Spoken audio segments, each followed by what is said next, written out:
Letizia Bertino e sono felice oggi di testimoniare questa mia nuova esperienza nell'ambito della scrittura e della lettura autobiografica. Esperienza meravigliosa che mi ha portato a trovare un gruppo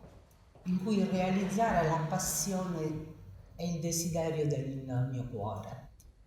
E durante gli incontri di scrittura autobiografica tenuti nella biblioteca Vincenzo Bellini di Catania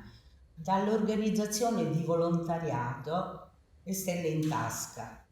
atelier della scrittura dell'immaginario autobiografico. Questa esperienza è stata per me veramente qualcosa di unico, perché qui abbiamo l'opportunità di un confronto diretto, anima con anima.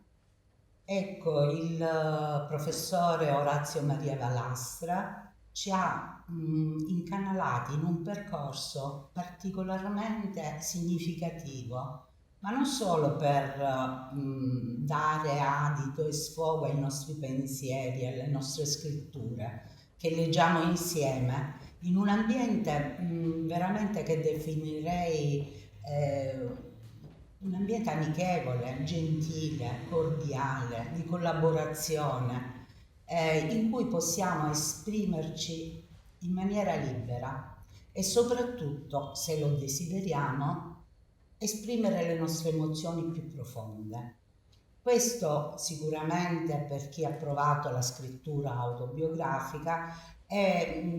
qualcosa di scontato, vale a dire la scrittura autobiografica ci permette di tirar fuori emozioni, di viverle, riviverle in quelle poche righe e di avere un effetto catartico, perché la scrittura autobiografica aiuta ad un'autoguarigione automatica delle proprie problematiche, delle paure nascoste, delle ombre che sono presenti nel nostro più intimo profondo. E il fatto di potersi confrontare con altre persone non ci fa sentire soli e ci fa sentire sempre sostenuti, aiutati nel nostro percorso di vita. Ovunque siamo arrivati, qualunque cosa siamo riusciti a fare, qualunque cosa ci abbia portato in quella selva della vita che magari ci ha danneggiati da qualche punto di vista, qui tutto assume un aspetto speciale, qualcosa di protetto che automaticamente appunto le stelle in tasca riescono ad amalgamare, a rendere semplice e unico. Ecco, io ritengo che ad un punto della propria vita poter andare ad analizzare se stessi, a vedersi dentro, a confrontarsi con gli altri, appunto con semplicità,